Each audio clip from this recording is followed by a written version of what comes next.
देखो, जो मुस्लिम समुदाय थोड़ा पढ़ा लिखा है, जिसको थोड़ी समझ आ चुकी है, उन्होंने तो इस बिल को वेलकम किया।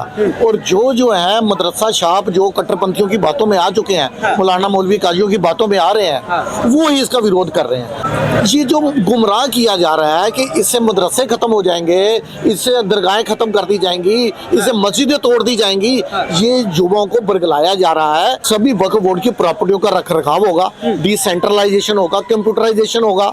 आप वेबसाइट के थ्रू ये मालूम कर सकते हो किस राज्य में कितनी संपत्ति है और उससे कितना किराया, उसके कितनी इनकम जनरेट हो रही है मुस्लिम वक्फ बोर्ड को। और ये सारी इनकम जो है ये किसी नॉन मुस्लिम के पास नहीं आएगी या सरकार के पास नहीं आएगी। ये बिल आ जाएगा, इससे सबसे ज्यादा फायदा जो है वो पसमंदा मुस्लिम को होगा। इसलिए वो आतिशबाजी कर रहे हैं, मिठाइयां बांट रहे हैं, लेकिन कट्टरपंथी जो है जिनका जो भ्रष्टाचार इतना कर रखा है, इनकी दुकानें जरूर बंद हो। नमस्कार, आप देख रहे थे थिंक न्यूज और मैं हूं आपके साथ मानक बशर। मेरी मौजूदगी राजीव चौक पर है और आज हम फिर बात करेंगे वक्फ बोर्ड को लेकर के, क्योंकि लगातार वक्फ बोर्ड के अंदर संशोधन होने के बावजूद भी जो राजनीतिक घमासान है वो लगातार जारी है। इसको लेकर के तमाम जो विपक्षी नेता है वो हाईकोर्ट पहुंच रहे हैं अपील क्या नाम है दाखिल करने के लिए कि वक्फ बोर्ड जो बिल पास हुआ है उसको रिजेक्ट किया जाए, सरकार उसको रिजेक्ट करे। लगातार जो विपक्ष है वो ये भी तक कह रहा है कि हमारी जब सरकारें आ जाएंगी, अगर हमारी सरकार आ जाती है तो हम इस बिल को दोबारा से इसके अंदर संशोधन करके इसको जैसे था वैसा ही कर देंगे। उसको लेकर के जनता से बात करेंगे और उनसे जानने की कोशिश करेंगे कि वक्फ बोर्ड का संशोधन गलत था, जिसकी वजह से विपक्षी जो नेता हैं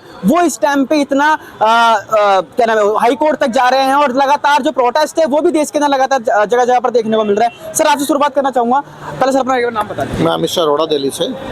सर, क्या पहला सवाल यही रहने वाला है, क्या वक्फ बोर्ड संशोधन सही था? देखो, संशोधन सही था तभी तो क्लियर मेजॉरिटी से पास हो गया, तभी तो मुस्लिम समुदाय के लोगों ने भी आतिशबाजी की, मिठाइयां बांटी। उन्हें देखो, जो मुस्लिम समुदाय थोड़ा पढ़ा लिखा है, जिसको थोड़ी समझ आ चुकी है, उन्होंने तो इस बिल को वेलकम किया। और जो है मदरसा छाप जो कट्टरपंथियों की बातों में आ चुके हैं, मौलाना मौलवी काजियों की बातों में आ रहे हैं, वो ही इसका विरोध कर रहे हैं। और इसके अंदर क्या इंडिया अलायंस को क्या दिख रहा है? सिर्फ अपना मुस्लिम वोट दिख रहा है और कुछ नहीं है। देखो, ये बिल अगर सही नहीं होता, मुझे बताइए कि इतने मेजॉरिटी से पास हुआ, इसके अंदर एक था आर्टिकल 40 जो अधिकार दे रहा था मुस्लिम वक्फ बोर्ड को कि आप ऐसे उंगली रख के किसी भी प्रॉपर्टी को ले सकते हो। आप किसी भी प्रॉपर्टी में उंगली कर दो कि ये प्रॉपर्टी वक्फ की है, तो प्रूफ ऑफ बर्डन जो है वो दूसरी पार्टी पे रहता था। और ट्रिब्यूनल कोर्ट में इसका जो फैसला था वो अंतिम फैसला माना जाता था, आगे अपील करने का प्रावधान नहीं था। अब जो 40 आर्टिकल जो है वो इन्होंने पूरी तरह से अबॉलिश कर दिया। और एक था धारा 5 और धारा 6 जो मतलब किसी आदिवासी की जमीन भी ये हत्या सकते थे, वो नहीं हत्या पाएंगे ना। ये अब किसी आदिवासी की जमीन ले सकते हैं ना, ये किसी सरकारी प्रॉपर्टी पे अपना ऐसे कब्जा कर सकते हैं। और ये जो गुमराह किया जा रहा है कि इससे मदरसे खत्म हो जाएंगे, इससे दरगाहें खत्म कर दी जाएंगी, इससे मस्जिदें तोड़ दी जाएंगी, ये युवाओं को बरगलाया जा रहा है। जबकि सदन के अंदर किरेन रिजिजू जी ने स्पष्ट कर दिया था कि जितनी भी रजिस्टर्ड दरगाहें या मस्जिदें हैं, हम उसके ऊपर कोई एक्शन नहीं लेंगे। देखो, इसका जब समर्थन करा था जेडीए के नीतीश जी ने, तो नीतीश कुमार जी ने सरकार के आगे अपनी 3 डिमांड रखी थी। पहली डिमांड तो ये थी कि ये बिल जो है वो इफेक्टिव हो जब ये पास हो जाए उसकी डेट के बाद, पिछली डेट से नहीं। उन्होंने मान ली। दूसरी उन्होंने डिमांड ये की थी कि जितनी भी दरगाहें मस्जिदें पहले की बन चुकी हैं उसके ऊपर सरकार एक्शन ना ले, वो डिमांड भी मान ली। तीसरी नीतीश जी ने डिमांड रखी थी कि ये जो प्रॉपर्टी जो है ये स्टेट सब्जेक्ट है, तो राज्यों को भी अधिकार दिया जाए। तो तीनों डिमांड्स मान ली। उसके बाद सदन के अंदर किरेन रिजिजू जी ने स्पष्ट कर दिया कि हम जितनी भी रजिस्टर्ड दरगाहें मस्जिदें मदरसे हैं उसके ऊपर सरकार कोई एक्शन नहीं लेगी। और सबसे बड़ी बात आपको बताऊं, जो योगी महाराज जी ने भी अपने पॉडकास्ट में और रविशंकर प्रसाद जी ने भी सदन के अंदर ये पूछा था कि इस मुस्लिम वोट से, मुस्लिम वक्फ वोट से ये बताओ कि मुस्लिम समाज का भला क्या हुआ? कितनी यूनिवर्सिटी बनी, कितने हॉस्पिटल बने, कितनी तलाकशुदा महिलाओं के लिए कुछ किया, या कितने आपने स्किल्ड प्रोग्राम चलाए, कितना आपने पसमंदा मुस्लिम के लिए कुछ किया हो तो बताओ। कोई डाटा नहीं था। रीजन क्या है कि जो सच्चर कमेटी की 2006 की जो यूपीए की सरकार थी, उस समय जो रिपोर्ट आई थी उसके अंदर ये कहा गया था, सच्चर कमेटी की रिपोर्ट ने बताया था कि मुस्लिम वक्फ बोर्ड के पास जितनी प्रॉपर्टी है उससे एनुअल इनकम 12,000 करोड़ रुपए की होनी चाहिए। लेकिन हो कितनी रही थी? मात्र 163 करोड़ भ्रष्टाचार के चलते। और 7 साल बाद 2013 में ये इनकम मात्र 3 करोड़ बढ़ी थी। और 2020 में ये इनकम 20,000 करोड़ रुपए के आसपास होनी चाहिए थी, लेकिन हो रही थी मात्र 200 करोड़। तो कहने का मतलब ये सारा जो भ्रष्टाचार हो रहा था, अब नए बिल से ये क्या होगा, सभी वक्फ बोर्ड की प्रॉपर्टियों का रख रखाव होगा, डिसेंट्रलाइजेशन होगा, कंप्यूटराइजेशन होगा। आप वेबसाइट के थ्रू ये मालूम कर सकते हो किस राज्य में कितनी संपत्ति है और उससे कितना किराया, उसके कितनी इनकम जनरेट हो रही है मुस्लिम वक्फ बोर्ड को। और ये सारी इनकम जो है ये किसी नॉन मुस्लिम के पास नहीं आएगी या सरकार के पास नहीं आएगी। ये जितनी भी इनकम जो 20,000 करोड़ रुपए की कहते थे, मैं कहता हूँ 10,000 करोड़ रुपए की भी अगर हो जाए, इससे मुस्लिम पसमानदा मुस्लिम का ही भला होगा। मुस्लिम समाज के अपलिफ्टमेंट के लिए ही ये इनकम यूज की जाएगी। उन्हीं के लिए ही अच्छे स्कूल, जो उन्हें लैपटॉप दिए जाएंगे, उन्हीं के लिए कोई अच्छे हॉस्पिटल। मैं क्या बोल रहा हूँ, अच्छा अभी जो पहले ला था ये कह रहे हैं सरकार दखल नहीं दे सकती, हिंदू कैसे मेंबर बन गया, और ये कंपैरिजन कर रहे हैं राम मंदिर कमेटी के अंदर क्या कोई हिंदू है, या ये कहते हैं श्राइन बोर्ड जो माता रानी कटरा श्राइन बोर्ड है, क्या उसके अंदर कोई हिंदू है, तो वक्फ बोर्ड के अंदर हिंदू क्यों है, ये क्वेश्चन सामने आ रहा है। मुझे बताइए, यदि आपने राम मंदिर या फिर श्राइन बोर्ड का यदि कंपैरिजन करना है तो उसका कंपैरिजन करोगे आप, कोई मस्जिद की कमेटी है या आपकी जो कोई हज हाउस कमेटी है, उसके साथ कंपैरिजन किया जाएगा।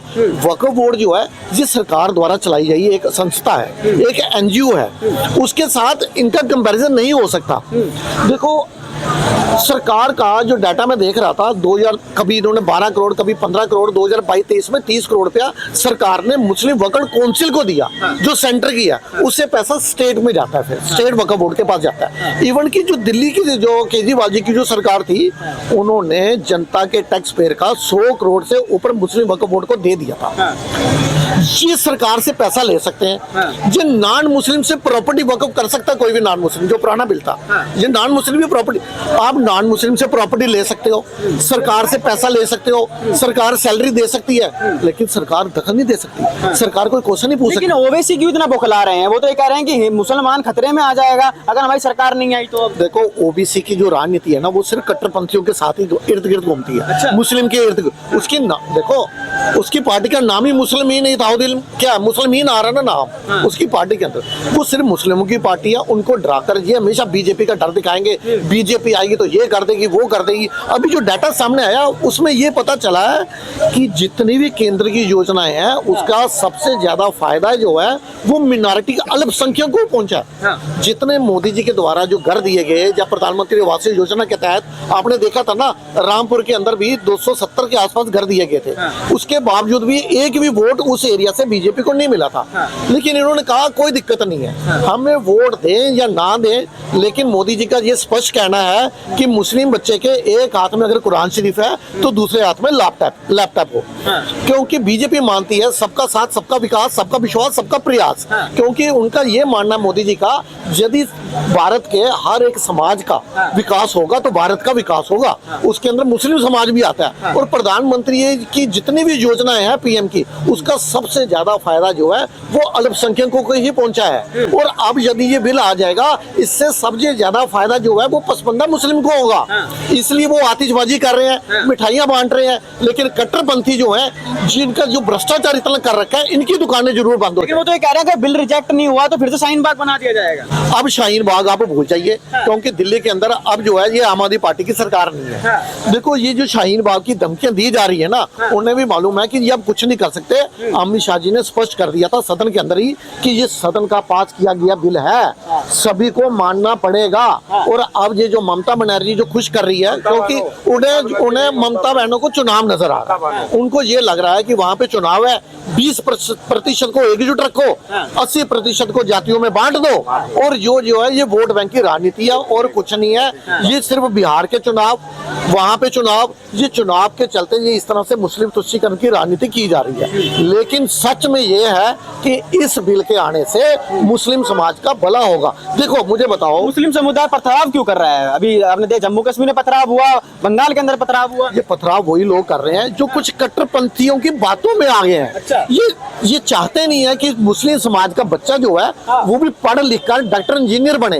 ये मदरसों में पढ़ाएंगे, उन्हें मौलाना मौलवी काजी बनाएंगे, ये चाहते हैं। या फिर उनको बोलेंगे कि बम बन के फट जाओ तुम। अच्छा। उनका भला नहीं ये चाहते कट्टरपंथी। हाँ। जबकि इनके खुद के बच्चे जो हैं वो विदेशों में पढ़ रहे हैं। हाँ। असदुद्दीन ओवैसी ने खुद पढ़ाई बाहर से की हुई है। अच्छा। इनके अपने बच्चे तो विदेशों से शिक्षा लेके बड़े बड़े डॉक्टर, इंजीनियर, साइंटिस्ट बनते हैं। हाँ। और ये जो दूसरे जो हैं, जो पसपंदा मुस्लिम है, जो दबला कुचला है, उनको मदरसा में बढ़ाते हैं और उनको कट्टरपंथी बनाते हैं और उनके हाथ में पत्थर पकड़ाते हैं, कहते हैं पत्थरबाजी करो।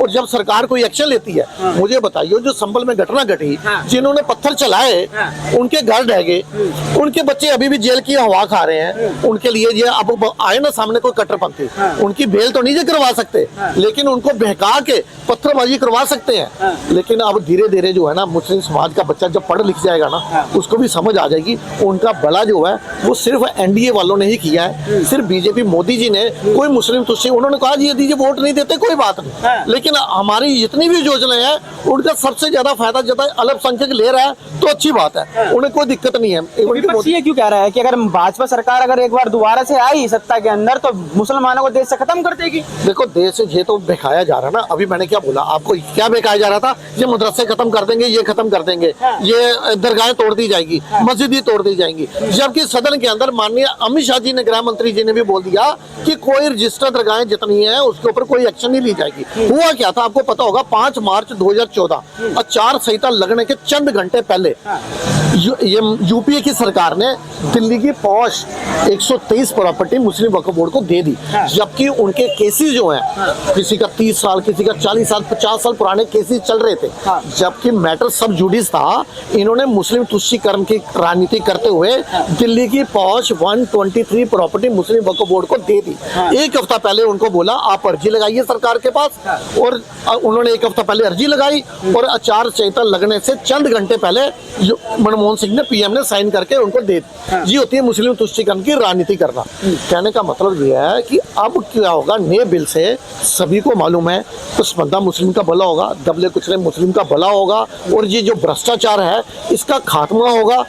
कहाँ 20,000 करोड़ जो सच्चर कमेटी बता रही, कहाँ 200 करोड़। तो ये आपको बताऊं, असदुद्दीन ओवैसी इस करके चला रहे हैं। उनका जो अपना फार्म हाउस कई एकड़ में बना हुआ है, वो जमीन जो है वो वक्फ बोर्ड की है, जिसके ऊपर इन्होंने बना रखा है। और ये जो अब उंगली वही लोग कर रहे हैं जो पहले उंगली करके प्रॉपर्टी ले रहे थे ना, अब ये उंगली करके प्रॉपर्टी नहीं ले सकते, इसलिए वो इस बिल के अंदर वही लोग उंगली कर रहे हैं। अब क्या होगा, प्रॉपर्टी का रख रखाव होगा, प्रॉपर इनकम जनरेट होगी और उसी से ही मुस्लिम का भला होगा। ठीक है, लोगों से बात करें जिनका साफ तौर पर यही कहना है कि वक्फ बोर्ड में संशोधन जो किया गया है वो बिल्कुल सही निर्णय था सरकार का। बाकी आपकी क्या राय है कमेंट सेक्शन में जरूर बताएं। देखते रह जाते हैं न्यूज़। बहुत बहुत धन्यवाद।